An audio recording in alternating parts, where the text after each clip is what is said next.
अमेरिकी नेवी ने लाल सागर में यमन के हूती विद्रोहियों के 12 से भी ज़्यादा ड्रोन्स को मार गिराया है। लाल सागर का यह घटना दरअसल गाजा में चल रहे इजराइल हमास जंग का ही विस्तार है। इन सब में सबसे बड़ा हाथ ईरान का है। ईरान इधर हूती विद्रोहियों को और दूसरी तरफ गाजा में हमास को भरपूर समर्थन और मदद दे रहा है। इजराइल हमास जंग शुरू होने के बाद हूती विद्रोहियों ने धमकी दिया था कि जो भी देश हमास के खिलाफ इजराइल का मदद करेगा, हम उसके जहाज़ों को निशाना बनाएंगे। इनके इस कदम से एक बहुत बड़ा व्यापारिक संकट खड़ा हो गया था। कोई भी देश या कंपनी इस लाल सागर के रास्ते से अपना जहाज़ भेजना नहीं चाहता था। आज के समय में दुनिया का लगभग 90% व्यापार समुद्री मार्ग से ही होता है और समुद्री मार्गों में लाल सागर का रास्ता बहुत ज़्यादा महत्वपूर्ण है। एशिया और पश्चिमी देशों के बीच या मिडिल ईस्ट और पश्चिमी देशों के बीच जितने भी व्यापार होते हैं उनमें से ज़्यादातर व्यापार लाल सागर के रास्ते से ही होता है। ऐसे में यह समस्या एक बहुत बड़ा सिरदर्द बन गया था। इसके बाद से अमेरिका अपने सहयोगियों की मदद से इस लाल सागर के क्षेत्र में निगरानी कर रहा था और एक अलायंस भी बनाया था इस क्षेत्र की सुरक्षा के लिए। तो अब यमन, हूती और ईरान के बीच के संबंध को समझते हैं।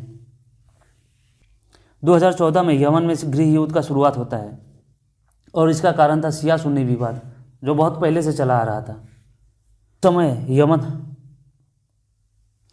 उस समय यमन की सरकार चला रहे थे राष्ट्रपति हादी, जो एक खुद सुन्नी थे, और इधर शिया विद्रोही सरकार के खिलाफ मोर्चा खोल रही थी।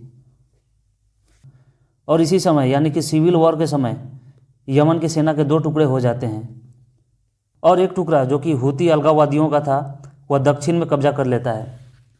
अरब देशों में दबदबा बनाने के लिए सऊदी अरबिया और ईरान के बीच कंपटीशन चल रहा था और ये दोनों देश यमन के गृह युद्ध में कूद जाते हैं। ईरान जो कि एक शिया बहुल देश है, इसीलिए वह हूती विद्रोहियों का साथ देती है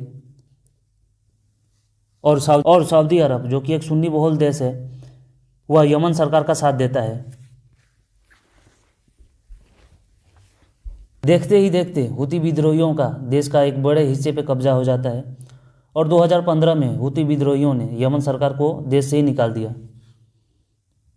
इस तरह से यमन का गृह युद्ध अप्रत्यक्ष रूप से सऊदी अरब और ईरान के बीच का युद्ध बन गया था, क्योंकि इस युद्ध में हूती विद्रोहियों का साथ ईरान ने दिया था। इसीलिए हूती विद्रोही ईरान के दुश्मनों को अपना भी दुश्मन मानती है, क्योंकि सऊदी अरब या इजराइल और अमेरिका को ईरान अपना दुश्मन मानता है, इसीलिए हूती विद्रोही भी इन्हें अपना दुश्मन मानती है। इसी वजह से लाल सागर क्षेत्र में ईरान के इशारे पे हूती विद्रोही प्रॉब्लम क्रिएट कर रहे हैं।